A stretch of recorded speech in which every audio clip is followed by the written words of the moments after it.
মুরিদরে ডাকতে বলেন, মুরিদরে বাবা, এত বড় আল্লাহর ওলির সামনে ইমামতি করার ক্ষমতা আমার নাই। আমি আলেম হইছি বড়, এটা মানি, আমার সিনার ভিতরে বহু আলেম আছে, আমি মানি, কিন্তু এই কাঠুরিয়ার ভিতরে যে মারেফত, এই কাঠুরিয়ার ভিতরে আলেমের যে নূর, কাঠুরিয়ার ভিতরে আল্লাহর প্রেমের যে সাগর, নবীর প্রেমের যে সাগর, আমার সাহস লাগে না ওনার সামনে ইমামতি করার জন্য। আজকের নামাজের ইমামতি এই কাঠুরিয়া করবে। বাবা গোলাম আলী দরবেশ সাহেবের নাম শুনছেন? ওই রাজারগাঁও হাজীগঞ্জ, ওই রাজারগাঁও হাজীগঞ্জের থেকে এরকম তাহাজ্জুদের টাইমে ওইটা দৌড় মারতেন, অল্প সময়ের মধ্যে উজানির ময়দানে চলে আসতেন। হাদিস শরীফের মধ্যে একটা বাব আছে, বাবু তৈল আরদে, কিছু কিছু আল্লাহ ওয়ালাদের জন্য আল্লাহ তাআলা জমিনটাকে বইটা দেয়, যেমন 200 হাত লম্বা একটা এরকম ভাবে সামিয়ানা, এইটারে বটলে একটা কাইট দিয়া পার হয়ে যাওয়া যায়, আবার লম্বা করলে লম্বা 200 হাত হয়ে যায়। কিছু কিছু আল্লাহর ওলি জমিনে আছে, বিশাল বড় জমিনটাকে আল্লাহ তাআলা বইটা তাদের জন্য সামনে হাজির করে দেয়। তারা একটা কদম মারলে আপনি আর আমি 6 মাসে যে রাস্তাটা পার হইতে পারি না, আল্লাহ বলার একটা কদম মারলে 6 মাসের রাস্তা পার হয়ে যায়। জোরে বলে সুবহানাল্লাহ। বাবার সময় একবারে কম। পটিয়া মাদ্রাসার প্রতিষ্ঠাতা এরকম মুফতি আজিজুল হক রহমতুল্লাহ আলাইহি শেষ বয়সে একেবারে মজজুব হয়ে গেছে। এমন মজজুব, বৃহস্পতিবার আসলে উনি মাদ্রাসায় থাকতেন না, খবর লইলে দেখা যায় বাড়িতেও যাইতেন না। তাহলে মাদ্রাসা কর্তৃপক্ষ ভাবলেন বৃহস্পতিবার আসলে বুড়া মানুষটা কই যায়।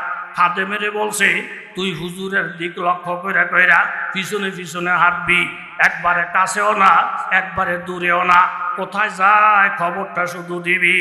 খাদেম গোপনে গোপনে মুফতি আজিজুল হক সাহেব রহমতুল্লাহ আলাইহির পিছনে পিছনে হাঁটতেছে, হুজুরে যেন টের না পায়। ছেলেটা নিচের দিকে নজর কইরা দেখে মাটিগুলা এইভাবে পিছের দিকে দৌড়াইতেছে। একটা বিমানের মধ্যে উঠলে যেমন বাড়িঘরগুলা দৌড়তে দেখা যায়, মনে হয় এইভাবে মাটিগুলা দৌড়ে দৌড়ে পিছনের দিকে চলে যাইতেছে। মুহূর্তের মধ্যে শত শত মাইল পার হইয়া যাইতেছে। কিছুক্ষণ যাওয়ার পরে দেখে বাঘ ভাল্লুকের আওয়াজ, হিংস্র প্রাণীদের আওয়াজ, বিশাল বড় জঙ্গল। আবার রাত্রিবেলা হঠাৎ করে হুজুরে অদৃশ্য হয়ে গেছে। এখন খাদেম বিপদে পড়ে গেছে। আমি অল্প সময় কোন জায়গার মধ্যে আসলাম, যেই জায়গার মধ্যে বাঘ ভাল্লুকের হুঙ্কার পাওয়া যায়। চট্টগ্রামে তো এমন কোনো বাঘ ভাল্লুকওয়ালা জঙ্গল নেই। ছেলেটা বিপদে পড়ে গেছে, হুজুরও হারিয়ে ফেলছি, আমি এখন ফটিয়া যাব কিভাবে? একটু পরে দেখে একজন দরবেশ, মাথার মধ্যে ফাগিরি, হাতের মধ্যে তসবিহ, জবানের মধ্যে জিকির। জিজ্ঞাসা করেন, মুরব্বী আমাকে ফটিয়ায় যাওয়ার রাস্তাটা দেখাইয়া দেয়। ওই মুরব্বী বলতেছেন, বাবা ফটিয়ার কথা বলতেছ, এটা কোন দেশে আমি তো জানি না। বলে ফটিয়া বাংলাদেশে। বলে বাবা তুমি কি পাগল না মাথা খারাপ? এই জঙ্গলের মধ্যে দাঁড়াইয়া বাংলাদেশের ফটিয়া মাদ্রাসার খবর আমার কাছে জিজ্ঞাসা করো। বাবা তুমি কি জানো নি কোন জঙ্গলের মধ্যে তুমি দাঁড়াইছ? আল্লাহর কসম, এটা তো আফ্রিকা মহাদেশের বড় জঙ্গল। তুমি যদি ওই জায়গায় যাইতে চাও, আসছো কিভাবে? বলে আমি তো মুফতি আজিজুল হক রহমতুল্লাহের লগে আসছি। বলে আমার যতটুকু জানা আছে, 7টার প্রতি বৃহস্পতিবারে সারা পৃথিবী থেকে বড় বড় আল্লাহওয়ালারা আইসা এই জঙ্গলের মধ্যে মিটিং করে। তুমি যদি ফটিয়া যাইতে চাও, এই জায়গার মধ্যে দাঁড়াইয়া থাকো, আবার যাওয়ার পথে ওনার পিছনে পিছনে যাইবা, যার মাধ্যমে আস তার পিছনে যাইবা। বাবা কথা সংক্ষেপ, হুজুরে আসার পরে ফাই পড়ে গেছে। হুজুর বলেন, তুই আসলি কিভাবে? বলে হুজুর আমনের উসিলে আসছি। আমার তো কোনো যোগ্যতা নাই, আমি আল্লাহর ওলির উসিলায় আসছি। বাবা আমার তো এলেম নাই, আমার তো আমল নাই, আমার তো এই কোনো পুঁজি নাই। আমি যদি খাঁটি একজন আল্লাহওয়ালারে ধরতে পারি, আল্লাহওয়ালারে যদি গুছাইয়া রাখতে পারি, ওই একটা ছোট বাচ্চা যদি আজিজুল হকের উসিলায় এরকম আফ্রিকা মহাদেশে চলে যেতে পারে, তাহলে আমরা যদি আল্লাহওয়ালাকে ধরে রাখতে পারি, অল্প সময়ে আখিরাতের ফাড়ি দিতে পারবো। জোরে বলেন ঠিক কিনা? আজিজুল হক রহমতুল্লাহ আলাইহি বললেন, আমি তোরে আমার সঙ্গে নিতে পারি, শর্ত হইল যতদিন আমি দুনিয়াতে বাইসা থাকবো এই কথাটা দুনিয়ার কাউকে বলবি না। যদি বলস আমার ক্ষতি হবে, তোর ক্ষতি হবে। আমাদের আকাবেররা নিজেদের কারামত প্রকাশ করে না, আমাদের আকাবেরেরা নিজেকে নিজেরা লুকাইয়া রাখার চেষ্টা করে। কিন্তু বর্তমানে দেখা যায় বন্ড ফির ফকিরেরা, যাদের নামাজ নাই, রোজা নাই, জিকির নাই, ফরদা নাই, কোরআন তেলাওয়াত নাই, ওজিফা নাই, অনেক বড় বড় এরকম টাইটেল টুইটেল দিয়া মানুষের ধোকা দেয়। যেই ফিরের নামাজ নাই, যেই ফিরের শরীয়ত নাই, যেই ফিরে ফরদা মানে না, আল্লাহর কসম ওই ফির কোনোদিন খাঁটি ফির হইতে পারে না। জোরে বলেন ঠিক কিনা? জুনায়েদ বগদাদি বলেন, বাবা দেখতে যদিও দেখা যায় লোকটা মূর্খ, কিন্তু ভিতরে আগুন, এলেমের মারেফতের আগুন। আমার সাহস লাগে না কাঠুরিয়ার সামনে ইমামতি করার জন্য। আজকের ইমামতি কাঠুরিয়া করবে, সামনে বাড়াইয়া দিলেন কাঠুরিয়াকে, নামাজ পড়লেন, নামাজের মধ্যে মেরাজের মজা পাইলেন। আসমানের নিচে জমিনের উপরে আমার জানা মতো নেই। সুবহানাল্লাহ। ইয়ারিফুনাহু কামা ইয়ারিফুনা আবনাআহুম। মুনাফিকের দল, কাফের মুশরিকেরা নিজেদের সন্তানদের ব্যাপারে যেমন নারী নক্ষত্র সব জানা ছিল, আমার নবীর গুণাবলী সম্পর্কে কোনো বিষয় তাদের অজানা ছিল না। কিন্তু কপাল খারাপ হওয়ার কারণে, হিংসার কারণে, অহংকারের কারণে অনেক কাফের মুশরিকদের ঈমান নসিব হয় নাই। এই ধরনের খারাপ চরিত্রের লোক এখনো বাংলাদেশের মধ্যে আছে, যে আমি হুজুরের কথায় নামাজি হব, আমি হুজুরের কথায় দাঁড়িয়ে রাখবো, হুজুরের কথায় আমি টুপি মাথায় দিব, হুজুরের কথায় আমি জুব্বা পরব। হুজুরের বেতন কয় টাকা, আমার বেতন কয় টাকা, ওনার বাড়িতে বিল্ডিং কয়টা, আমার বাড়িতে বিল্ডিং কয়টা, ওনার বংশ পরিচয় কি, আমার বংশ পরিচয় কি। এই অহংকারের কারণে এখনো বাংলাদেশের বহু লোক নিজের আমিত্বকে মিটাইতে পারে নাই। বিধায় আলেম ওলামার জুতা সোজা করা নসিব হয় না, আলেম ওলামার কাছে যাওয়া নসিব হয় না, আলেম ওলামার শরণাপন্ন হওয়া নসিব হয় নাই। এই অহংকারের রোগ যাদেরকে পাইছে, কাফেরদের যেরকম ঈমান নসিব হয় নাই, এই অহংকারের রোগী যারা, তাদেরও ঈমান নসিব হওয়ার কথা না। জোরে বলেন ঠিক কিনা? আল্লাহ নবী সরকারে দু আলম, আসমানের নিচে জমিনের উপরে আমার নবীর থেকে বড় মহামানব আল্লাহ তাআলা বানান নাই, পাঠান নাই, কিয়ামত পর্যন্ত আসবেও না। সেই সমস্ত কথা চিন্তা করে আল্লাহ নবীকে দাওয়াত করলেন যে, হে মুহাম্মদ, অনেক সম্ভ্রান্ত লোকেরা আমার বাড়ির মেহমান হবে, আজকে আপনার দাওয়াত। বুখারী শরীফের মধ্যে একটি বাব আছে, বাবুল হাদিয়া মিনান নবী ইলাল মুশরিকিনা। আমার নবী এত বড় নবী হওয়া সত্ত্বেও মুশরিকদের বাড়িতে হাদিয়া পাঠাইতেন। তোমরা হাদিয়া বিনিময় করো, হাদিয়ার দ্বারা মহাব্বত বাড়ে, মহাব্বতের দ্বারা ঈমান বাড়ে। এই জন্য হাদিয়া দেওয়াও সুন্নত, হাদিয়া গ্রহণ করাও সুন্নত। দাওয়াত করার সাথে সাথে রহমতের নবী দাওয়াত গ্রহণ করলেন। আল্লাহর নবী যখন উকবার বাড়িতে গেলেন, আজকের মজলিস বড় প্রাণবন্ত, প্রত্যেকে মনে মনে বড় আনন্দিত। আজকের মাহফিলের, আজকের এই মজলিসের প্রধান অতিথি মুহাম্মদুর রাসূলুল্লাহ, প্রত্যেকে মনে মনে খুব খুশি। উকবা অনেক আনন্দিত। আল্লাহর নবী আমার মতো গুনাহগারের কথাও রাখছেন, আমার মতন গুনাহগারের কথায়ও আল্লাহ নবী দাওয়াতকে কবুল করেছেন। ব্যবহারের দ্বারা ইসলাম জিন্দা হয়েছে, তলোয়ারের দ্বারা, লাঠির দ্বারা, আঘাতের দ্বারা ইসলাম জিন্দা হয় নাই। যেমন হযরত আমর ইবনুল আস রাদিয়াল্লাহু তাআলা আনহু যখন মিশরের গভর্নর হয়ে গেলেন, সংখ্যালঘু খ্রিস্টানদের ভিতরে একটা ভয় কাজ করতেছিল। মুসলমানদের হাতে যখন ক্ষমতা আসছে, সংখ্যালঘু খ্রিস্টানদের বোধহয় অস্তিত্ব থাকবে না। কিন্তু দেখা যায় তিনি ক্ষমতায় আসার পরে ঘোষণা করলেন, মুসলমানের জানমাল হেফাজত করা যেমন ফরজ, সংখ্যালঘু বিধর্মী যারা, তাদের জানমালও হেফাজত করা ফরজ। কিছুদিনের ব্যবহারে তারা মুগ্ধ হয়ে গেল, ইসলাম বুঝতে পারে নাই। আজকে তারা ইসলাম বুঝতে পেরে তারা বড় আনন্দিত, তারা বড় খুশি।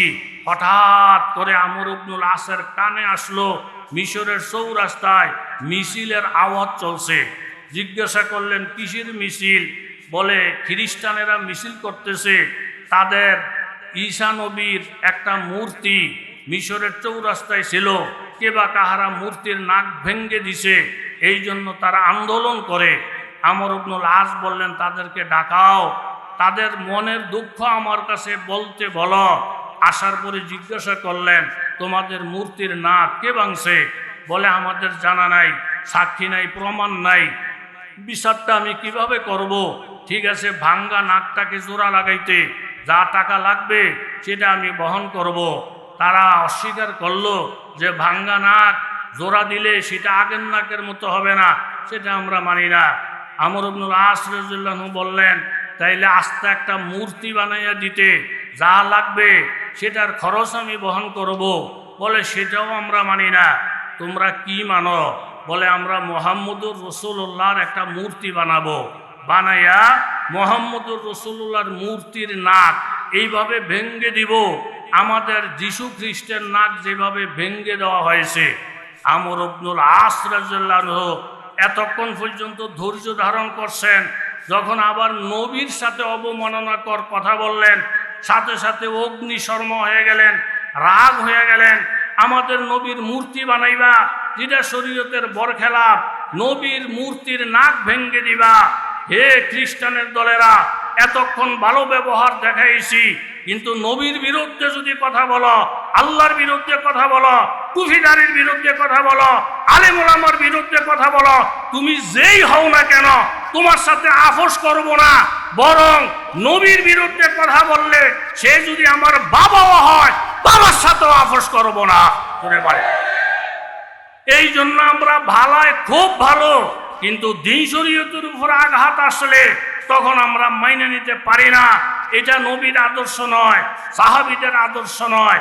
আমর ইবনুল আস রেগে গেলেন, এত সহজভাবে সব মেনে নেওয়ার পরেও তোমরা মানতেছ না, তো ঠিক আছে এবার আমি বিচার করতেছি।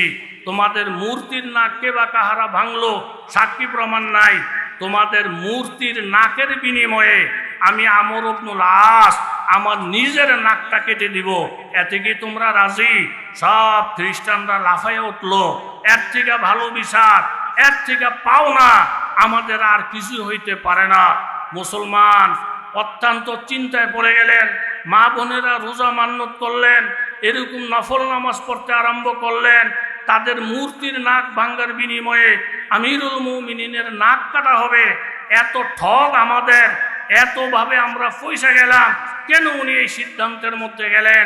ঠিক পরের দিন যখন 10টা হয়ে যায়, ঘড়ির কাটা সমান সমান হবে, আমর ইবনুল আস রাদিয়াল্লাহু তাআলা আনহু ছুরি হাতের মধ্যে নিলেন, নাক কাটবেন ভাব।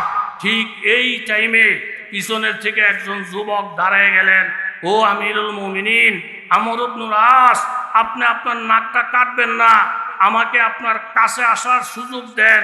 কাছে আসার পরে যুবক বললেন, এই মূর্তির নাকটা আমি ভেঙ্গেছি, আমি ধর্মীয় কোনো হিংসার বশবর্তী হইয়া ভাঙ্গি নাই, আমি একজন পাখি শিকারী, পাখিটা মূর্তির নাকের উপরে বসেছিল, আমি গুলি করার পরে পাখিটা উড়ে গেছে, নাকটা ভেঙ্গে গেছে।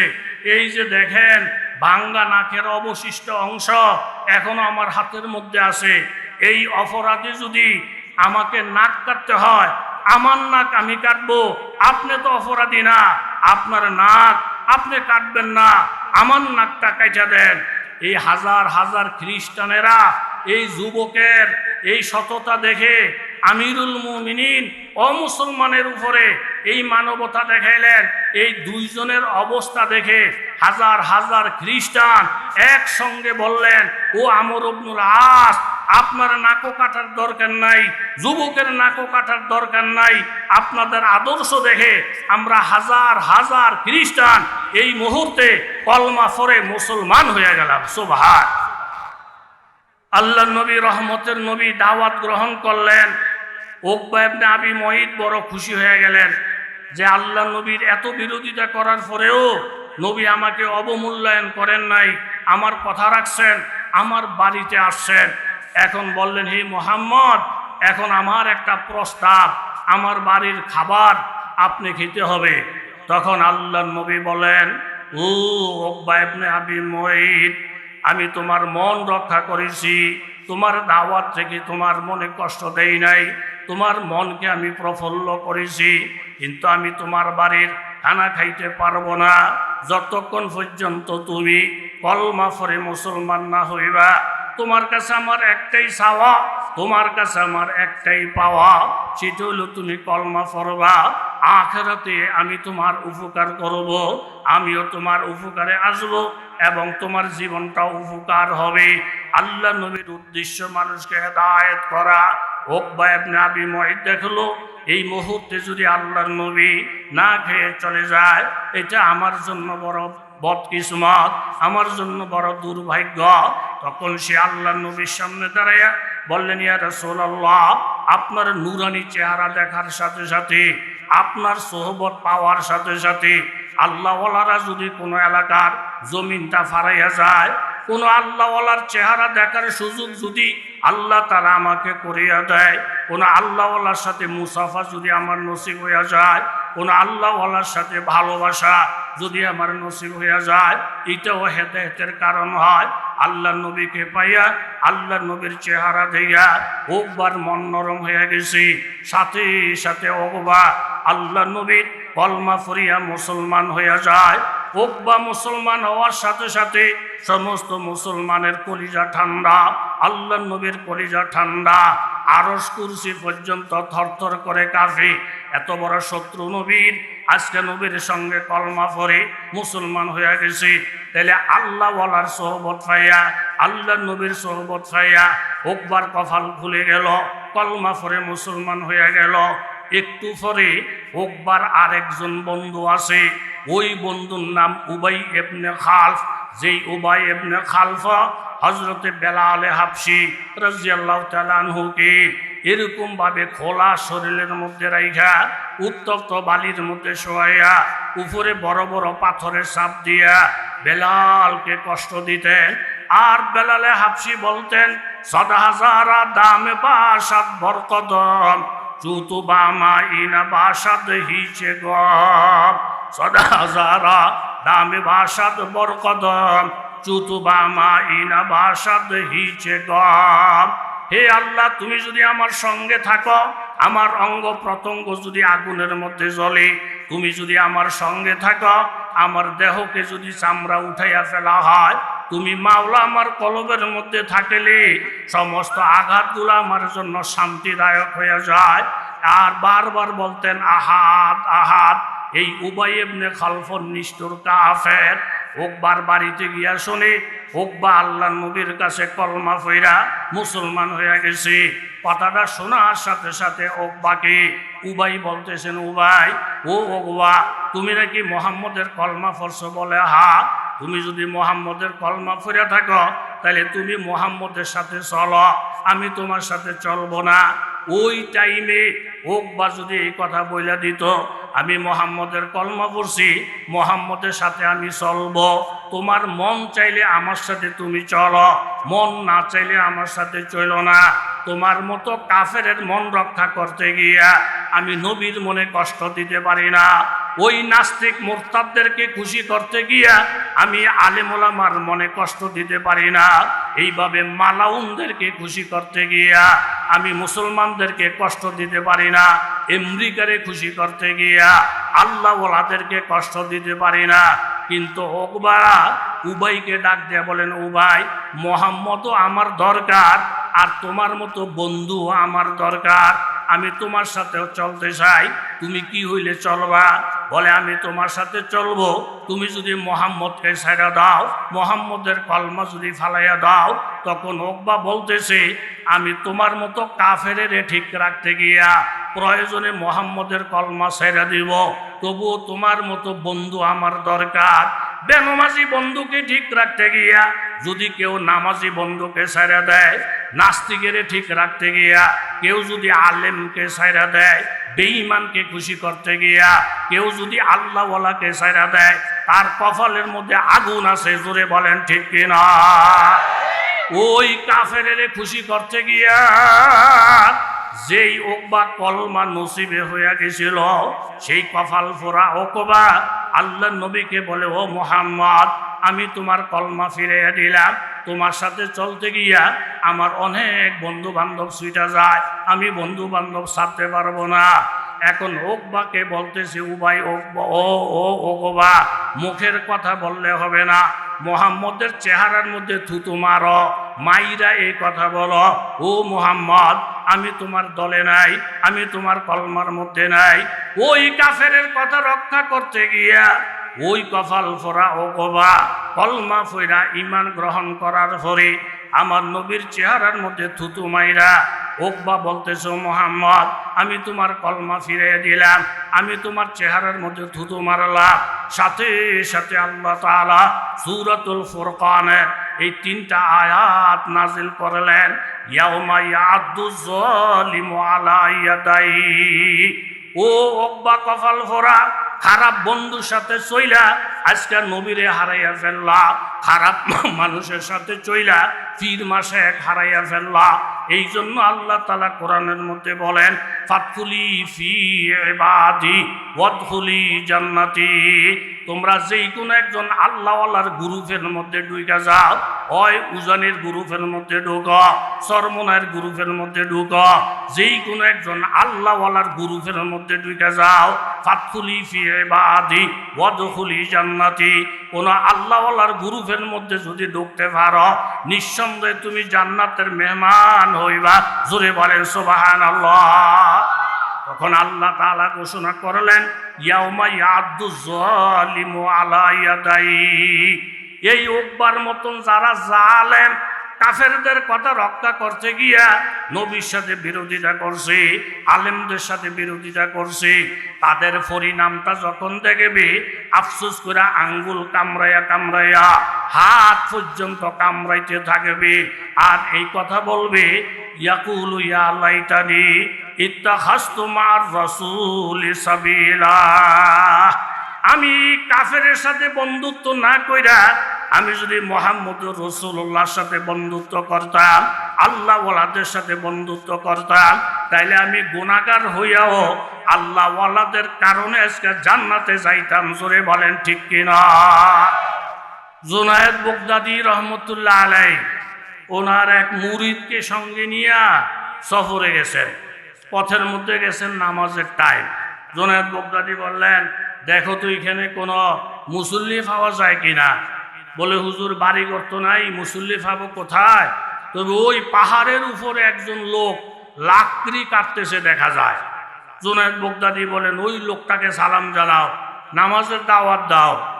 মুরিদ উপরে উঠে বললেন, নিচে জুনায়েদ বাগদাদী হুজুরে আছেন, জামাতের সাথে নামাজ পড়তে চায়, আপনাকে সালাম জানাইছেন, জামাতে নামাজ পড়ার কথা বলছেন।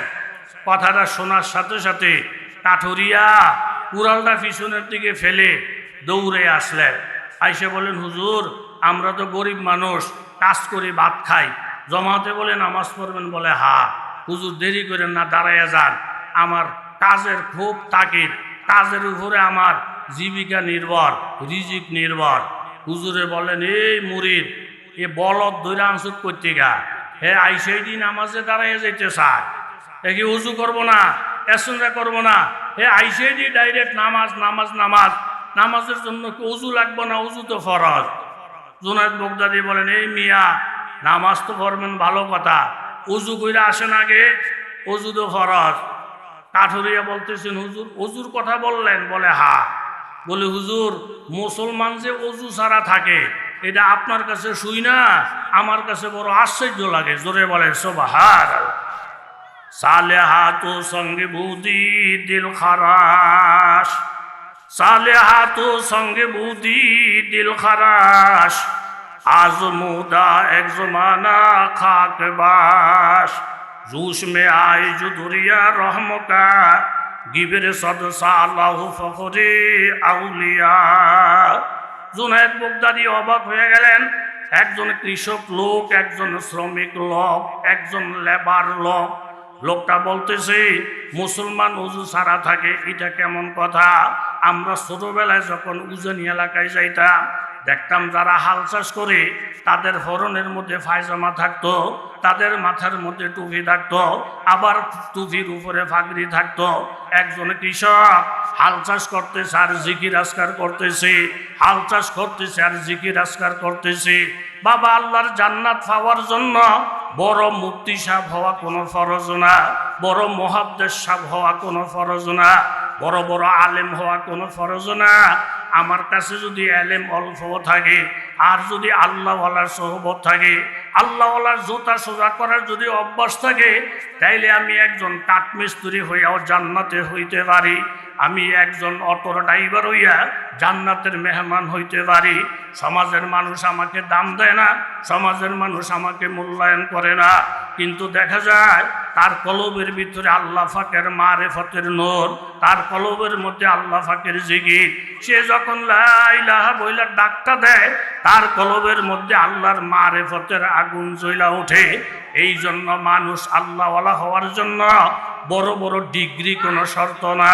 ফাহমো কামেল তেজ করদান নিস্তেরা, ফাহমো কামেল তেজ করদান নিস্তেরা, জুসে কাস্তা মিনা গিরাদ ফজলে শাহ, বাহারিরা কায়সাওয়াদেশের সবজ সং, খাক সোতা গল্ব রুয়াদ রং বরা। বাবা, কেউ যদি পাথর হয়ে যায়, পাথরের মধ্যে গাছ লাগাইলে গাছ হবে না, ফুল লাগাইলে ফুল হবে না। কষ্ট করে যদি দেহটাকে মাটির দেহ বানাইতে পারেন, কলবটাকে যদি নরম করতে পারেন, মাটির মধ্যে গাছ লাগাইলে গাছ হয়, মাটির মধ্যে ফুল লাগাইলে ফুল হয়। আল্লাহওয়ালাদের কিতাবের মধ্যে লেখা, একজন ঠাকুর, হিন্দু ঠাকুর 100 বছর পর্যন্ত মূর্তির পূজা করছেন, কিন্তু হঠাৎ করে পুকুরের মধ্যে লাইমা উপরের দিকে তাকাইয়া আল্লাহ তাআলার সূর্যটাকে দেখালেন, চন্দ্রটাকে দেখালেন। আমার আল্লাহ ডাইকে বলেন, মালাকুম লা তারজুনা লিল্লাহি ওয়াকারা। একটা বিল্ডিং এর দিকে তাকাইলে প্রত্যেকটা মানুষ একমত এই বিল্ডিংটা কেউ না কেউ বানাইছে। একটা পুকুরের দিকে তাকাইলে প্রত্যেকটা মানুষ একমত এই পুকুরটা কেউ না কেউ বানাইছে। আমার আল্লাহ বলেন, এত বড় আসমান আমি বানাইলাম, এত বড় চন্দ্র সূর্য আমি বানাইলাম, এই আসমানটার দিকে তাকাইলে কি ও আহামকের দল, তোর অন্তরটা এই কথা বলে না? এই আসমানেরও কেউ না কেউ বানাইছে, সূর্যটাকে কেউ না কেউ বানাইছে। মালাকুম লা তারজুনা লিল্লাহি ওয়াকারা ওয়াকাদ খালাকাকুম আতওয়ারা আলাম তারা কাইফা খালাকা সাবআ সামাওয়াতিন তিবাকা। ও আহমক বন্দরা, একটা ফ্যান্ডেল টানাইতে গেলে এরকম ডজনে ডজনে খুঁটি দিয়েও ফ্যান্ডেলটারে ঠিক রাখা যায় না। আর আমি আল্লাহ তাআলা যে 7টা আসমান বানাইলাম, এক একটা আসমান এত মোটা, আসমান থেকে জমিন পর্যন্ত যত দূর, এক একটা আসমানের ঢালাইগুলা এত মোটা। এই 7টা আসমান যে খুঁটি ছাড়া আমি আল্লাহ টাঙ্গাইয়া রাখলাম, এগুলা দেখেও কি আমি আল্লাহর মারিফতের নূর তোদের কলবের মধ্যে ঢুকিয়া যায় না? এই ঠাকুর আসমানের দিকে তাকাইয়া আল্লাহরে ডাক দিয়ে বলেন, আল্লাহ গো, জীবনে যত দেবতার পূজা করছি, জীবনে যত মূর্তির পূজা করছি, সেটা আমার ভুল ছিল। এই আসমানের মালিক যিনি, উনি আমার মালিক। বাড়িতে এসে বলছেন, ও হিন্দু ধর্মের লোকেরা, তোমরা আমাকে আর ঠাকুর বানাইও না, নতুন করে একজন ঠাকুর বানাইয়া লও। আমি আজ থেকে বাড়িঘর ছেড়ে দিলাম। বলে, আপনি কোথায় যাবেন? বলে, আসমানটা যিনি বানাইছেন ওনার সাথে দেখা করতে যাবো। জোরে বলেন সুবহানাল্লাহ। ফামুকা মেলতি জকর দান নিস্তেরা, জুসে কাস্তা মিনা গিরাদ ফজলে শাহ, আব কমজো তৃষ্ণি গিয়া বরবদাস, তাবো জো সাদা বাজ বালাউ পোস, তৃষ্ণে গাগার আবু জুয়াদ আজাহা, আব হাম জুয়াদ আলম তৃষ্ণে গা। তুমি যদি খাঁটি পিপাসক হইয়া যাও, তুমি যেমন ফানির জন্য পাগল হইয়া যাইবা, এরকম ফানিও তোমার জন্য পাগল হইয়া যাবে। আমার আল্লাহ বলেন, বান্দা, হক্কানি ফির মাসেকের জোতা সোজা কইরা এরকম 12 তসবিহ 6 তসবির জিকির আদায় কইরা তুমি যদি আল্লাহর জন্য পাগল হইয়া যাও, আমার আল্লাহ তোমার থেকে বেশি পাগল হইয়া তুমি বান্দার তালাশে লাইমা যায়। সুবহানাল্লাহ। এই লোকটা বাড়ি ছাড়লেন, ঘর ছাড়লেন, এলেম নাই, কালাম নাই, কিচ্ছু নাই, ঘর থেকে যখন বাহির হইছে তখন হঠাৎ করে মুখ থেকে একটা কথা বাহির হয়ে গেছে, আইন আল্লাহ, আল্লাহ তুমি কোথায়? বাতা হামকু তেরি রাহ কিস তরফ আয়, তেরি রাহ পর চলা হামকো খোদায়া। আল্লাহ তুমি কোথায়, আল্লাহ তুমি কোথায়, এই বলতেছে আর দৌড়তেছে। দৌড়তে দৌড়তে ইস্পাহানের জঙ্গল, ওই ইরানের মধ্যে গভীর জঙ্গল, গহীন জঙ্গল, যেখানে মানুষের কোনো বসতি নাই, নির্ঘম জঙ্গল আর জঙ্গল। পাগলা জঙ্গলের ভিতরে ঢুকে গেছে। বাঘে হুঙ্কার মারে, এরকম সিংহে হুঙ্কার মারে, কারো হুঙ্কারকে পরোয়া করে না। রাশিয়ায় হুঙ্কার মারবে, ভারতে হুঙ্কার মারবে, নাস্তিকেরা হুঙ্কার মারবে, বড় বড় নেতারা হুঙ্কার মারবে, আল্লাহওয়ালারা কারো হুঙ্কার রে ফাঁস পাই দিয়েও গণবে না। জোরে বলেন ঠিক কিনা? বাঘ ভাল্লুকের হুঙ্কারকে পরোয়া না কইরা এই হিন্দু ঠাকুর চলছেন সামনে। রাত্র যখন গভীর, রাত হায় আন্ধেরি, দুশ্মন হে জমানা, তুমি আগার সেতাই তাহা মেরা ঠিকানা। জামা কাপড়গুলা কাটার ঘাই খাইয়া খাইয়া জামা কাপড়গুলা সিরাজ টুকরা টুকরা হয়ে গেছে। শরীরের থেকে শুধু রক্তের ফোঁটা আর ফোঁটা বাহির হইতেছে। গভীর রাত্রে গভীর জঙ্গলে গিয়া দেখেন এরকম 6 জন মানুষ একটা লাশ মাঝখানে রাইখা কারে যেন পাহারা দিতেছে। 6 জন মানুষ দেখা ঠাকুরে থাইমে গেলেন, লাশ দেখে থাইমে গেলেন। জিজ্ঞাসা করলেন, বাবা আপনারা কারা? এই লাশটাই বা কার লাশ? বলে আমরা ইস্পাহানের 6 জন বড় বড় কুতুব। আর যেই লাশটা দেখা যায় উনি হইলেন আমাদের শেখ, উনি হইলেন আমাদের বীর, ওনার উসিলায় আমরা আল্লাহর পরিচয় পাইছি। বলে এইখানে আপনারা কি জন্য দাঁড়াই আছেন? বলে এইখানে আমরা দাঁড়াই আছি আপনার সাথে মোলাকাত করার জন্য। জোরে বলেন সুবহানাল্লাহ। আপনি আল্লাহর জন্য যেমন পাগল, ঘর ছাড়ছেন, বাড়ি ছাড়ছেন, আইন আল্লাহ আইন আল্লাহ বইলা দৌড়তেছেন।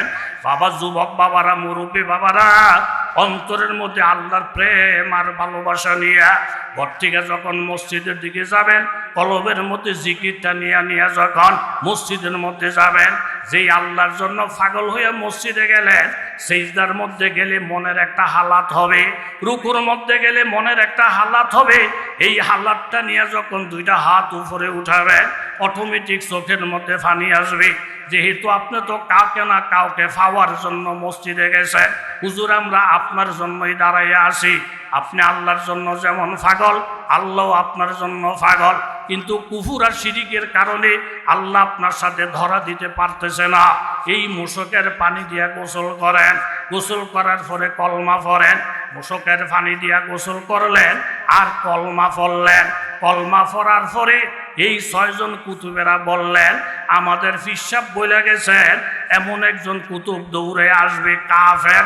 কলমা পড়ার পরে ওনাকে বলবা আমার জানাজার ইমামতি যেন সেই লোকটায় করে। জোরে গান সুবহানাল্লাহ। জোশ মে আয়ে জু দরিয়া রহমকা, গিবরে সদ সালাহু ফখরে আউলিয়া। এই কথাটাই রুমি রহমতুল্লাহ আলাই বলছেন, আল্লাহর রহমতের দরিয়াতে যখন জোশ আসিয়া যাবে, 100 বছর পর্যন্ত যেই লোকটা মূর্তির পূজা করলেন আল্লাহকে পাওয়ার জন্য, ভাব নিয়ে ঘর ছাড়লেন, বাড়ি ছাড়লেন, আল্লাহ তাআলা ওনাকে ইলমে লাদুনি দিলেন। কোরআনের মধ্যে আল্লাহ তাআলা বলেন, আল্লাহু ইয়াসতাফি মিনাল মালাইকাতি রুসুলাও ওয়া মিনান নাস। কিছু মানুষ চেষ্টা করে আলেম হয়, আর কিছু মানুষকে আল্লাহ তাআলা কুদরতিভাবে আলেম বানিয়ে দেয়। মায়ের গর্ভ থেকে হাফেজ হয়ে দুনিয়াতে আসে, 3 মাসে হাফেজ হয়ে যায়। এই জন্য আল্লাহওয়ালারা দেখাইছেন, আমি যদি আল্লাহ পাওয়ার জন্য সত্যিকারের অর্থে পাগল হয়ে যায় তাহলে অবশ্যই আল্লাহ পাবো। তবে সাহাবায়ে কেরাম আল্লাহ পাইছেন নবীজির মাধ্যমে, আর আমরা আল্লাহ পাওয়ার জন্য এখন নবী নাই, সাহাবায়ে কেরাম নাই, তাহলে আমাদের মাধ্যম হইল যে কোনো একজন আল্লাহওয়ালার কাছে মুরিদ হয়ে যাওয়া। এই কথা আল্লাহ তাআলা বলেন, ওয়া কুনু মা'আস সাদিকিন। হে ইমানদার বান্দা বান্দিরা, তোমরা অন্তরের মধ্যে তাকওয়া রাখো, তোমরা আল্লাহওয়ালা হয়ে যাও, মুত্তাকি হয়ে যাও। বন্দা জিজ্ঞাসা করেন, আল্লাহ আমরা আল্লাহওয়ালা হওয়ার ব্যবস্থা কি?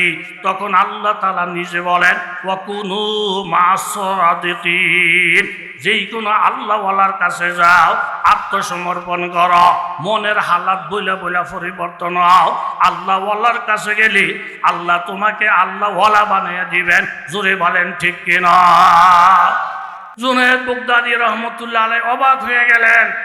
এই ব্যাটারে দেখতে দেখা যায় একজন কাঠুরিয়া, লাকড়ি কাটে, আর এরে অজুর কথা বলার সাথে সাথে সে বলতেছে মুসলমান অজু ছাড়া থাকে, এটা তো আমি কলহলও করি নাই। জোরে বলেন সুবহানাল্লাহ।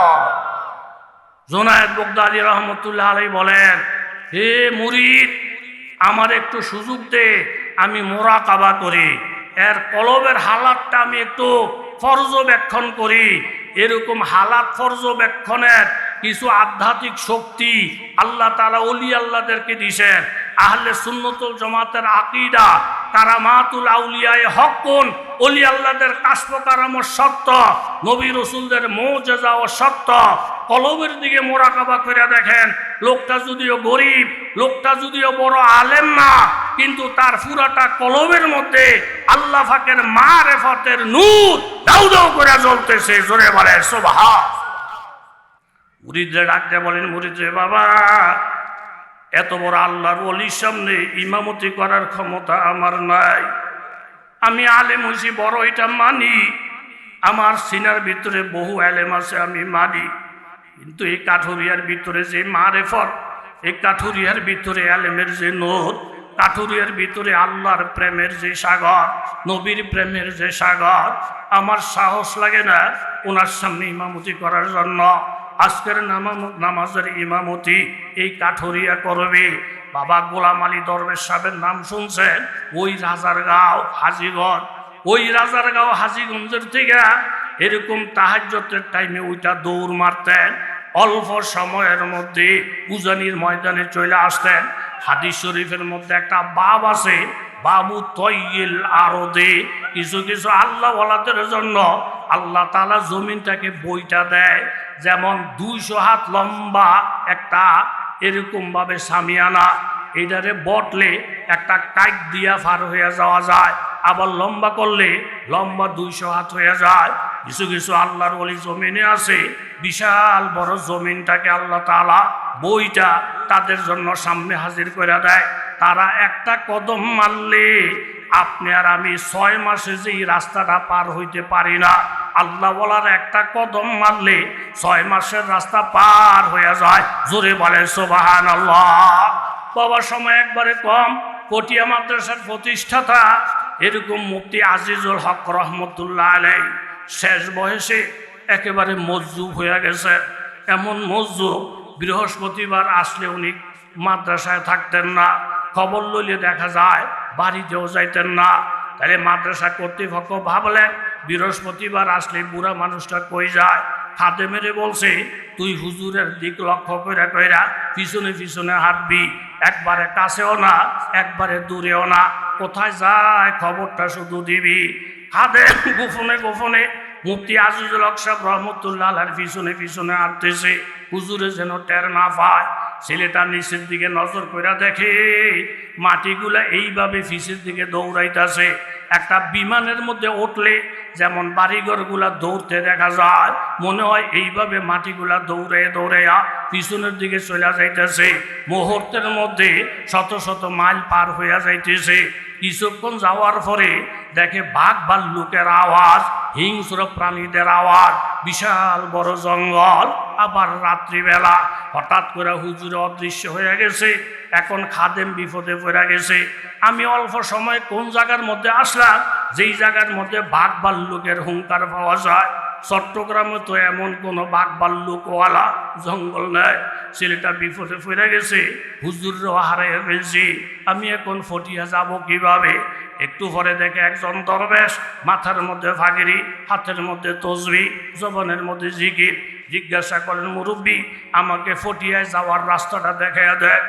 ওই মুরব্বী বলতেছেন, বাবা ফটিয়ার কথা বলতেছ, এটা কোন দেশে আমি তো জানি না। বলে ফটিয়া বাংলাদেশে। বলে বাবা তুমি কি পাগল না মাথা খারাপ? এই জঙ্গলের মধ্যে দাঁড়াইয়া বাংলাদেশের ফটিয়া মাদ্রাসার খবর আমার কাছে জিজ্ঞাসা করো। বাবা তুমি কি জানো নি কোন জঙ্গলের মধ্যে তুমি দাঁড়াইছ? আল্লাহর কসম এটা তো আফ্রিকা মহাদেশের বড় জঙ্গল।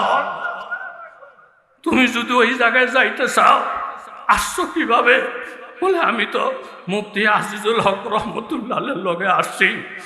বলে আমার যতটুকু জানা আছে 7টার প্রতি বৃহস্পতিবারে সারা পৃথিবী থেকে বড় বড় আল্লাহওয়ালারা আইসা এই জঙ্গলের মধ্যে মিটিং করে।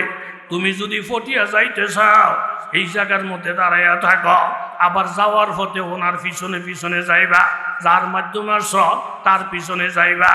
বাবা কথা সংক্ষেপ, হুজুরে আসার পরে ফাই পড়ে গেছে। হুজুর বলেন তুই আসলি কিভাবে? বলে হুজুর আমনের উসিলে আসছি। আমার তো কোনো যোগ্যতা নাই, আমি আল্লাহর ওলির উসিলায় আসছি। বাবা আমার তো এলেম নাই, আমার তো আমল নাই, আমার তো এই কোনো ফুঞ্জি নাই। আমি যদি খাঁটি একজন আল্লাহওয়ালারে ধরতে পারি, আল্লাহওয়ালারে যদি গুছাইয়া রাখতে পারি, ওই একটা ছোট বাচ্চা যদি আজিজুল হকের উসিলায় এরকম আফ্রিকা মহাদেশে চলে যেতে পারে, তাহলে আমরা যদি আল্লাহওয়ালাকে ধরে রাখতে পারি অল্প সময়ে আখিরাতের ফাড়ি দিতে পারবো। জোরে বলেন ঠিক কিনা? আজিজুল হক রহমতুল্লাহ আলাইহি বললেন আমি তোরে আমার সঙ্গে নিতে পারি, শর্ত হইল যতদিন আমি দুনিয়াতে বাইসা থাকবো এই কথাটা দুনিয়ার কাউকে বলবি না। যদি বলস আমার ক্ষতি হবে, তোর ক্ষতি হবে। আমাদের আকাবেররা নিজেদের কারামত প্রকাশ করে না, আমাদের আকাবেরেরা নিজেকে নিজেরা লুকাইয়া রাখার চেষ্টা করে। কিন্তু বর্তমানে দেখা যায় বন্ড ফির ফকিরেরা যাদের নামাজ নাই, রোজা নাই, জিকির নাই, ফরদা নাই, কোরআন তেলাওয়াত নাই, ওজিফা নাই, অনেক বড় বড় এরকম টাইটেল টুইটেল দিয়া মানুষের ধোকা দেয়। যেই ফিরের নামাজ নাই, যেই ফিরের শরীয়ত নাই, যেই ফিরে ফরদা মানে না, আল্লাহর কসম ওই ফির কোনোদিন খাঁটি ফির হইতে পারে না। জোরে বলেন ঠিক কিনা? জুনায়েদ বগদাদি বলেন বাবা দেখতে যদিও দেখা যায় লোকটা মূর্খ, কিন্তু ভিতরে আগুন, এলেমের মারেফতের আগুন। আমার সাহস লাগে না কাঠুরিয়ার সামনে ইমামতি করার জন্য। আজকের ইমামতি কাঠুরিয়া করবে, সামনে বাড়াইয়া দিলেন কাঠুরিয়াকে। নামাজ পড়লেন, নামাজের মধ্যে মেরাজের মজা পাইলেন, নামাজের মধ্যে লজ্জত পাইলেন।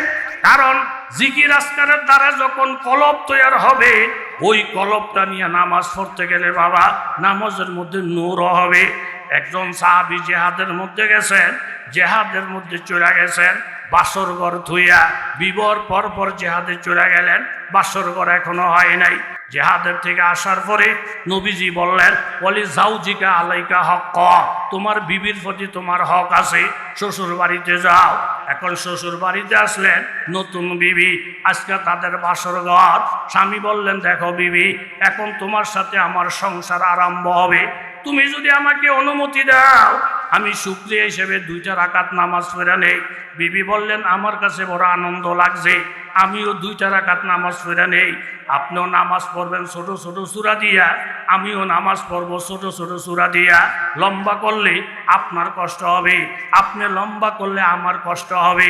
কথাবার্তা ফাইনাল কইরা 2 রুমের মধ্যে 2 জন নতুন স্বামী আর স্ত্রী নামাজের নিয়ত বানছে। স্বামী যখন নামাজে দাঁড়াইছে, সূরা ফাতিহা পড়ার পরে আল্লাহর কোরআন যখন তেলাওয়াত আরম্ভ করছেন, কোরআন তেলাওয়াতের মধ্যে এত মজা, একটা সূরা শেষ হওয়ার পরে আরেকটা সূরা আরম্ভ করে দিছে, ওই সূরা শেষ হয়ে যাওয়ার পরে আবার আরেকটা সূরা আরম্ভ করে দিছে। এইভাবে 2 রাকাত নামাজ পড়তে গিয়া 2য় রাকাতের সিজদায় যখন গেছে, হঠাৎ করে শুনতে পায় মসজিদে নববীর থেকে ফজরের নামাজের আজান হযরতে বেলালে হাবশীর মুখের থেকে শোনা যায়। সাথে সাথে স্বামী নামাজটা শেষ কইরা বৈশা বৈশা অবাক হইয়া গেলেন। এই 2 রাকাত নামাজের মধ্যে দাঁড়াইয়া আল্লাহর প্রেমের মধ্যে ফইরা বিবির কথা ভুলে গেলাম, বাসর ঘরের কথা ভুলে গেলাম। বিবির কাছে আমি কি জবাবটা দেব? আমার বিবির না জানি কত কষ্ট হইছে, চোখের পানিগুলা মুইসা আস্তে আস্তে যখন বিবির রুমে গেছে, বাবা বিবির রুমে গিয়া দেখে বিবির নামাজ এখনো শেষ হয় নাই, উনি এখনো সিজদার মধ্যে আছে। ডাক দিয়ে বলেন, বিবি গো আমার, আল্লাহর কসম ফজরের আজান শোনা যায়, তাড়াতাড়ি বিবি নামাজটা শেষ কইরা স্বামীর পায়ে পড়ে গেছেন। স্বামী গো আমার, আল্লাহর সামনে যখন সেজদায় চলে গেছি, আল্লাহর সামনে যখন রুকুতে দাঁড়াইয়া গেছি, আল্লাহর পবিত্র কোরআন যখন তেলাওয়াত আরম্ভ কইরা দিছি, ওই আল্লাহর প্রেমের মধ্যে পইরা স্বামীর কথা, বাসর ঘরের কথা বইলা গেছি। স্বামী গো সারা রাত্রি আপনার না জানি কত কষ্ট হয়েছে। স্বামী একটা মুচকি হাসি দিয়ে বললেন, আল্লাহ পাকের শুকর। বিবি গো যেই নামাজের মজা পাইয়া স্বামীর কথা বইলা গেছো, বাসর ঘর বইলা গেছ, ওই নামাজের মজা পাইয়া আমিও স্ত্রীর কথা বইলা গেছি, বাসর ঘরের কথা বইলা গেছি। বিবি তুমি কি জানো এই নামাজের মজাটা কার কারণে পাইছি? এটা একমাত্র আল্লাহ নবীর সোহবতের কারণে পাইছি। জোরে বলেন ঠিক কিনা? বাবা আপনি খাঁটি একজন পীরের মুরিদ হইয়া 6 তসবিহ 12 তসবিহ আদায় কইরা আপনি 5টা রুহের খোরাক গ্রহণ কইরা, আমি নজির আহমদ আল্লাহর কসম খাইয়া বইলা যাই, আপনি নামাজ পড়া দেখেন নামাজের কি মজা, সিজদার কি মজা। লা ইলাহা ইল্লাল্লাহ বইলা যখন টানটা দিবেন, ওই টানের মধ্যে যে কি মজা, এটা এমনি এমনি আসবে না। আল্লাহওয়ালাদের সোহবত সারা। জোরে বলেন ঠিক কিনা? জুনায়েদ বাগদাদির মতো হুজুর একজন কাঠুরিয়ার পিছনে নামাজে দাঁড়াইছেন। বাবা নামাজের স্বাদ, নামাজের মজা, নামাজের রং অন্যরকম। নামাজের সালামটা ফিরে কাঠুরিয়ারে জড়াইয়া ধরছেন। এই গালের মধ্যে একবার চুমা খায়, ওই গালের মধ্যে একবার চুমা খায়। বাবা তোমার নামাজ আজকে আমার মারেফত হাসিল হইছে, তোমার নামাজ আজকে আমার জন্য মেরাজ হইছে। তবে তোমার কাছ থেকে একটা কথা জানতে চাই রে বাবা, তুমি যখন সেজদার মধ্যে গেছ, কোনো সেজদার থেকে তাড়াতাড়ি মাথাটা উঠাইছ, আবার কোনো সেজদা অনেক লম্বা করছ, এটার রহস্য কি? কাঠুরিয়া বলে, হুজুর আখফু মা আখফাল্লাহ, যেই জিনিস আল্লাহ তাআলা গোপন রাখতে বলছেন ওই জিনিসটাকে গোপন রাখা ভালো, এটা প্রকাশ করার জিনিস না, এটা গোপনের জিনিস। বারবার জুনায়েদ বাগদাদি বলার পরে কাঠুরিয়া বাধ্য হয়ে গেছে, হুজুর আমার তো বলার ইচ্ছা ছিল না। আল্লাহওয়ালারা নিজেদের বুজুর্গে ঘাড়াঘাড়ি করে না, দোকানপাটের মধ্যে বলে না আমি 3 বার হজ করে আসছি, আমার আজ 14 বছর তাহাজ্জুদ ছুটে না, আমার 12 তসবিহ ছুটে না। এগুলা বলা বলির জিনিস না বাবা, এগুলো হইল গোপনের জিনিস। হযরত থানভী রহমতুল্লাহ আলাইহি বলছেন, আল্লাহ কান্নায় আসল আবাদতকারী বন্দার দৃষ্টান্ত হইল ঘুমন্ত ব্যক্তির মতো। অন্যান্য মানুষে দেখে উনি যে ঘুমায়, কিন্তু ঘুমাইন না মানুষ নিজেরে দেখে না। মানুষে বলে আপনি নাক টানছেন, উনি কয়ে আমার জানা নাই। মানুষে বলে আপনি হাত পা লাড়াছাড়া করছেন, উনি বলেন আমার মনে নাই। ঘুমন্ত মানুষ নিজের ঘুমটা দেখে না, অন্য মানুষে তার ঘুমটা দেখে। খাঁটি আবাদত বন্দেগী করুন না যারা, তারা নিজের আবাদত দেখে না, মানুষে তার আবাদতটা দেখে। নিজের জিজ্ঞাসা করলে বলে, বাবারে আমার তো কোনো আমল নাই, আমার তো কোনো পুঁজি নাই, কোন পুঁজিটা লইয়া আমি কবরের মধ্যে যাবো? ও আমার এলাকার বাবারা, এই প্রচণ্ড গরমের মধ্যে যদি সামান্য একটু গরমের মোরাকাবা করি, মৌতের মোরাকাবা করি, সরমনের তরিকার মুরিদ যারা আপনাদেরকে মৌতের মোরাকাবা দেয়, উজানিওয়ালারা মৌতের মোরাকাবা দেয়, আমাকে আল্লামা শাহ মুশফি মৌতের মোরাকাবা দিছেন। একটা মানুষ মৌতের মোরাকাবা করলে সে যত বড় নিষ্ঠুর হোক, তার চোখ দিয়া পানি বাহির না হইয়া পারবে না। বাবা আপনি নিজের মনরে ডাক দিয়া বলেন, ওরে মন তুই মনে কর আমি এখন মারা গেছি, আমার মাথাটা এখন উত্তর দিকে আছে, আমার 2টা হাত টাইনা টাইনা সোজা করে ফেলছে, এখন আমি লম্বা হইয়া শুয়ে গেছি, চতুর্দিকে মাইকিং হইতেছে আমার মৃত্যুর ঘোষণা। ওই রুমে আমার মেয়েটা কান্দে, বাবা বইলে একটা চিৎকার দিয়া অজ্ঞান হইয়া যায়। যেই বিবি আমারে দেইখা একটা মুচকি হাসি দিছে, সেই বিবি আমার লাশটা দেইখা একটা চিৎকার দিয়া অজ্ঞান হইয়া যাইতেছে। পুরা চতুর্দিকে কান্নার আওয়াজ। আমার লাশটা খাটের মধ্যে উঠাইয়া আমার 2 ছেলে সামনের 2 পায়ে ধরছে, আমার 2 জামাই পিছনের 2টা পায়ে ধরছে। দুই ছেলে দুই জামাই, 4 জনে যখন খাটের মধ্যে আমাকে বহন কইরা ঘরের থেকে আমার লাশটা নিয়ে যখন রওনা দিছে, আমি চক্ষু দিয়া দেখতেছি পুরা ঘরের মধ্যে কান্নার রোল পড়ে গেছে। মেয়েটা ডাক দিয়ে বলে, বাবা, এই দরজা দিয়ে জীবনে কত হাজার বার আসছেন, আর তো কোনোদিন এই দরজা দিয়ে ঢুকবেন না, আর তো কোনোদিন এই খাটের মধ্যে ঘুমাইবেন না। এইভাবে আমার লাশটা নিয়ে যখন কবরের পশ্চিম পার রাখছে, আমি কিন্তু দেখি বাবা 2 জন মানুষ আমাকে ধরছে। এখন ছেলে দেখা যায় না, জামাতাদেরকে দেখা যায় না। 2 জনের মধ্যে ফায়ের দিকের উনি উঠা গেছে, মাথার দিকের উনি 3টা বান খুইলা আমার চেহারাটা খুইলা আমার চেহারাটাকে পশ্চিম দিকে রাইখা চোখের ফানি মুইসা মুইসা উনিও যখন কবরের থেকে উঠা গেল। হাদিস শরীফের মধ্যে আসছে, এর মধ্যে যখন আস্তে আস্তে বাঁশের সারটগুলা দিল, কলা পাতারা ঢাকনাটা দিল, আস্তে আস্তে কবরটা অন্ধকার হইতেছে। এমন জায়গার মধ্যে আমি কোনোদিন যাই নাই। এইভাবে মুহূর্তের মধ্যে শত শত মন মাটির সাফা দিয়া এরকম সব লোক যখন চলে আসলো, আমার দেহের মধ্যে আমার রুহুটা আসে। আমার রুহুটা দেহের মধ্যে আসার পরে আমি চক্ষুটা খুইলা দেখি এমন একটা বাক্স, এমন একটা কবর, চতুর্দিকে মাটি আর মাটি, আমার দাঁড়ানোর জায়গা নাই, ডাইনে বামে যাওয়ার জায়গা নাই, আমার ছেলে মেয়ে আমার সঙ্গে কেউ নাই। আল্লাহর নবী বলেন, তখন প্রত্যেকটা মুর্দার এমন জোরে একটা চিৎকার মারে, মা আলা সাকালাইন, জিন ইনসান ছাড়া অন্য সব প্রাণীরা এই আওয়াজটা সরে মৌতের মোরাকাবা করেন। বাবা, মনটা নরম হবে।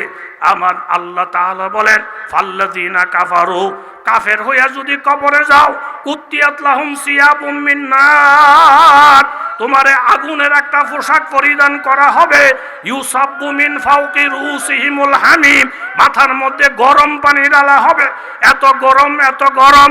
ইউসারু বিহি মা ফি বুতুনিহিমুল জুলুদ, ওই গরম পানিটা ডালার সাথে সাথে চামড়াগুলা সব খইসা যাবে, নাড়িগুলোগুলা সব বাহির হইয়া যাবে। ওয়ালাহুম মাকামিউ মিন হাদিদ, লোহা দিয়া বড় বড় হাতুড়া বানাইয়া রাখছে আমার আল্লাহ। কুল্লামা আরাদু আইয়াখরুজু মিনহা মিন গাম্মিন উইদু ফিহা, এই হাতুড়াগুলো দিয়া যখন বাড়ি দিবে, মাথার মধ্যে জোরাজারির মধ্যে দিবে, এটা কোনো ফিসাবের কথা না, এটা কোনো নবীদের কথাও না, স্বয়ং আল্লাহ তাআলার কোরআনের কথা। ইন্নাহা আলাইহিম মুসাদা, প্রত্যেকটা মানুষের হাত বান্দা, পাও বান্দা, ফি আমাদিম মুমাদ্দাদা, লম্বা লম্বা খুঁটির মধ্যে, লম্বা লম্বা খুঁটির মধ্যে হাত পাগুলা বান্দা। আবার আগুনের পোশাক, মাথার মধ্যে গরম পানি, আবার এইদিকে হাতুড়ার ফিটানি, সহ্য করতে না পাইরা যখন এক একটা লাফ মারবে, ওই দুফিহা, আবার টাইনা টাইনা ভিতরে ঢুকাবে আর বলবে ফাযুকু আযাবাল হারিক। অহংকার করে নামাজে যাও নাই, মানুষের টিটকারি করব, দাড়ি রাখো নাই। যুবক বাবারা যারা দাড়ি রাখেন নাই, কোনো সুন্নত নিয়ে কবরে যাওয়া যাবে না। এই ফাগড়িটা নিয়ে কবরে যাওয়া যাবে না, বড় জুব্বা নিয়ে কবরে যাওয়া যাবে না। বরং একটা সুন্নত তোমার আমার সঙ্গে কবরে যাবে, সেই সুন্নতটার নাম হইল দাড়ি। দাড়ি হইল সুন্নতে জারিয়া। যতক্ষণ পর্যন্ত দাড়িটা আপনার চেহারার মধ্যে থাকবে, অতক্ষণ পর্যন্ত ফেরেশতারা নেক আর সওয়াব লিখতেই থাকিবে। আর যতক্ষণ দাড়িটা কামানির মধ্যে থাকবে, অতক্ষণ পর্যন্ত শুধু গুনাহ আর গুনাহ লেখা হইতে থাকবে। বাবার ডাইনের দিকে তাকাইয়েন না, সৌদি আরবের দিকে তাকাইয়েন না, কুয়েত কাতারের দিকে তাকাইয়েন না, পুরা দেশের মানুষ কোন দিকে চলে গেল সেটা আমার দেখার বিষয় না। আমার কবরে আমাকেই যাইতে হবে। এই জন্য মনটাকে নরম কইরা, বর্তমান ফিতনা ফাসাদের জমানায় আল্লাহওয়ালাদের সোহবত ছাড়া আল্লাহওয়ালা হওয়া সম্ভব না। আলেমের সাথে মহাব্বত না রাখলে আল্লাহওয়ালা হওয়া যাবে না। ওই যে কপাল পরা উকবা, কাফেরের সঙ্গে সম্পর্ক করতে গিয়া নবী হাতছাড়া হয়ে গেছে। এমন কত বেনমাজির সাথে চলতে গিয়া নামাজি বন্দা ছুটে গেছে, আলেমের সাথে এরকম সম্পর্ক করতে পারে নাই। এখন জুনায়েদ বাগদাদী রহমতুল্লাহ আলাইহি নামাজটা শেষ কইরা ওই লোকটারে জিজ্ঞাসা করলেন, বাবা আমি তোমার সাথে নামাজ পড়া মেহরাজের মজা পাইছি। তোমার থেকে একটা কথা জানতে চাই, সিজদার মধ্যে গিয়া কোন সিজদা তাড়াতাড়ি উঠছ, কোন সিজদার মধ্যে অনেক লম্বা করছ, এটার রহস্যটা কি? তখন কাঠুরিয়া বলতে চায় না। এক পর্যায়ে বললেন, হুজুর বর্তমানে কয়েকদিন হইছে আমার আমলের অবস্থা আল্লাহর রহমতে ভালো, আল্লাহ তাআলার সাথে আমার সম্পর্ক বড় কাছের। এই কয়েকদিন আমার নামাজের হালাত হইলই আমি সিজদার মধ্যে গিয়া কান্দি, যতক্ষণ পর্যন্ত উপরওয়ালা আমার সিজদা কবুল করছে বলে আওয়াজ না দেয়, অতক্ষণ পর্যন্ত সিজদার থেকে মাথা উঠাই না। জোরে কান সুবহানাল্লাহ। তখন জুনায়েদ বাগদাদী রহমতুল্লাহ আলাইহি লোকটারে জড়াইয়া ধরলেন, দুই গালের মধ্যে চুমা খাইলেন। বাবা কাঠুরিয়া, দেখতে তোমারে গরিব দেখা যায়, দেখতে নিরীহ দেখা যায়, তুমি এই হালাত কিভাবে অর্জন করছ? বলে, হুজুর এই হালাত অর্জন করছি আল্লাহর কোরআনের আয়াত অনুযায়ী, ওয়াকুনু মা'আস সাদিকিন। আমি একজন আল্লাহওয়ালার কাছে মুরিদ হইছি। আল্লাহওয়ালার কাছে মুরিদ হওয়ার কারণে আমি যদিও নিরীহ, আমি যদিও গরিব, এই আল্লাহওয়ালার সোহবত পাইয়া আল্লাহওয়ালার কথা মাইনা আমল করতে করতে আল্লাহ তাআলা আমাকে এই হালাত দান করছেন। সুবহানাল্লাহ। এই জন্য দোস্ত, এই প্রচণ্ড গরমে আমি বিশেষ করে আসি জসিম ভাই এবং মালিগাঁও শাখা মুজাহিদ কমিটির উদ্যোগে একজন আল্লাহর ওলি আমার এলাকায় আসবে। এই মুজাহিদ কমিটি বিশেষ করে আমার ভাই, মোহাব্বতের ভাই, এই এলাকার রত্ন, হাজার হাজার আলেমের মুরব্বী আলহাজ হযরত মাওলানা সাইফুল ইসলাম সাহেব, উনিও ফোন করলেন, হুজুর আসবে, আপনার আসার দরকার। আমনো করে ফাইয়া অনেক খুশি হয়েছি। আপনারা যারা মুরিদ হন নাই, চরমনাই একটা হক দল, কথা বলেন কি দল? হক্কানি দল, আহলে হক। চরমনাই মুরিদ হওয়া মানে উজানি মুরিদ হওয়া। উজানি যেরকম হক, চরমনাইও হক। আপনারা মুরিদ হইবেন, আপনাদেরকে আমি উৎসাহিত করলাম, বুঝা শুই না উৎসাহিত করছি, আন্দা দন্দা না, না বুঝা না, শতভাগ বুঝা। আমার পাশে আমার ভাই বসা হযরত মাওলানা সাইফুল ইসলাম সাহেব, আজকের যে এরকম আমাদের মেহমান, এই বায়নগর ঐতিহ্যবাহী মাদ্রাসা বড় আলেম হযরত আল্লামা হযরত মাওলানা আনোয়ারুল্লাহ সাহেব এবং লক্ষ্মীপুর মাদ্রাসার শাইখুল হাদিস হযরত মাওলানা হাসানুল্লাহ সাহেব সহ অনেক আলেম ওলামা আজকের এই মাহফিলে। আমার ভাই হযরত মাওলানা হারুনুর রশিদ সাহেব, আপনার এই বড় মাদ্রাসার বাইসারা নতুন মাদ্রাসা, অনেক বড় মাদ্রাসার প্রিন্সিপাল, দীর্ঘদিনের প্রিন্সিপাল উনি, অনেক আলেম ওলামা আজকের এইখানে।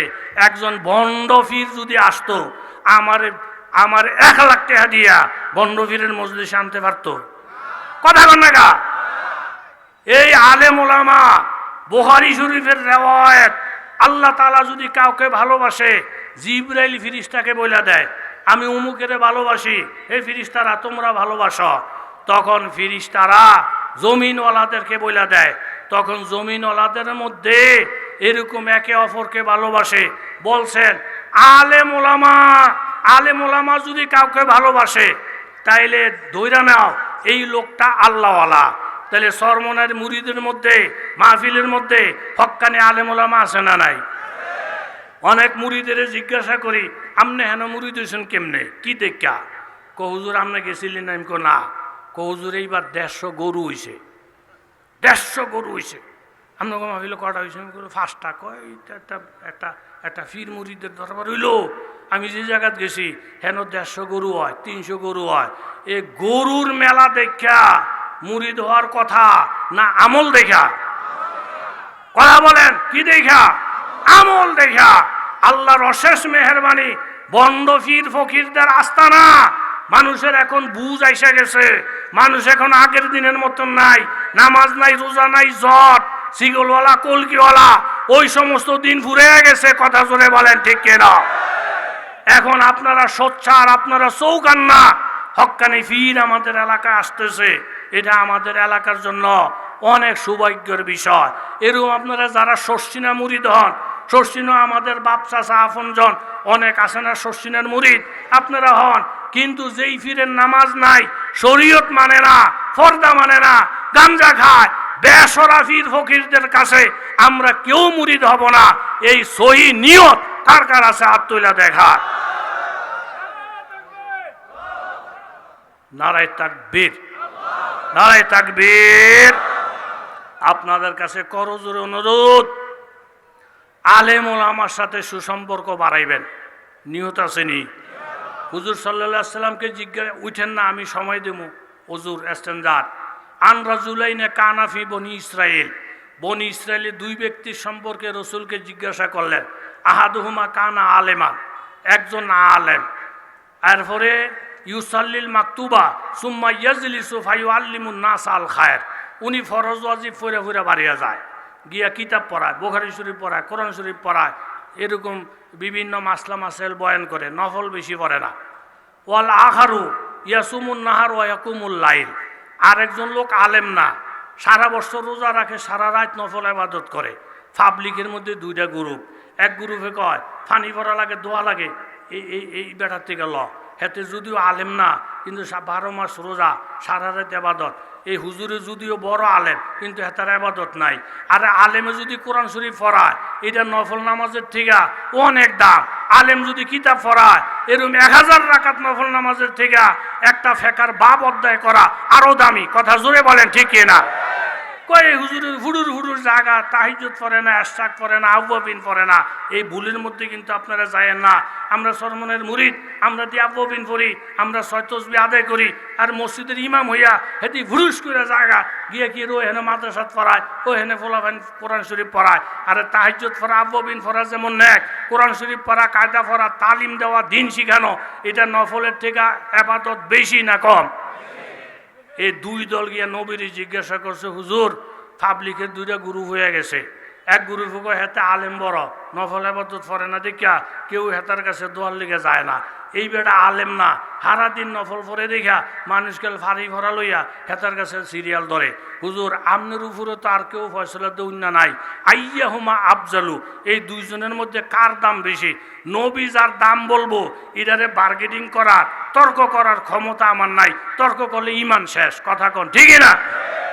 ক্বালা রাসূলুল্লাহ ফজলু হাযাল আলিমিল্লাযী ইউসাল্লিল মাকতুবা সুম্মা ইয়াজলিসু ফায়ুআল্লিমুন নাস আলাল খায়ের বা আল খায়ের আলাল আবিদিল্লাযী ইয়াসুমুন নাহার ওয়া ইয়াকুমুল লাইল কা ফজলি আলা আদনাকুম। হে উম্মতেরা শোনো, ওই আলেম যে আলেমে ফরজ আর ওয়াজিব ফিরা ফিরা দিনের কাজে লেগে যায়, নফল পড়ে না, এই আলেমের দাম ওই আবেদ যে সারা বছর রোজা রাখে, সারা রাত ইবাদত করে, এই আবেদের থেকে আলেমের দাম এত বেশি।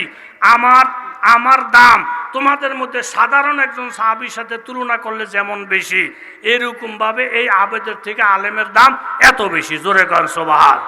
লক্ষ লক্ষ সাহাবীরে তুলনা করলে নবীর সমান হয় না, হাজার হাজার আবেদ একত্রিত করলে আলেমের সমান হয় না। দিনের ব্যাপারে বেশি বুঝে আলেমেরা। যেই পীরের দরবারে পাবলিক আছে, আলেম নাই, বুঝতে হবে এই পীরের ব্যাপারে সন্দেহ আছে। আর যেই পীরের দরবারে হাজার হাজার আলেম যায়, বুঝতে হবে এই পীর খালেস পীর, সঠিক পীর। কথা জোরে বলে ঠিক। ইনশাল্লাহ মাগরিবের ফরফরই সরমনের ফিসে হুজুর বয়ান করবে। হুজুরের সাথে আমার অনেক মহব্বত। হুজুরে নজির আহমদ সাবরে খুব ভালো করে চিনে, খুব ভালো করে চিনে।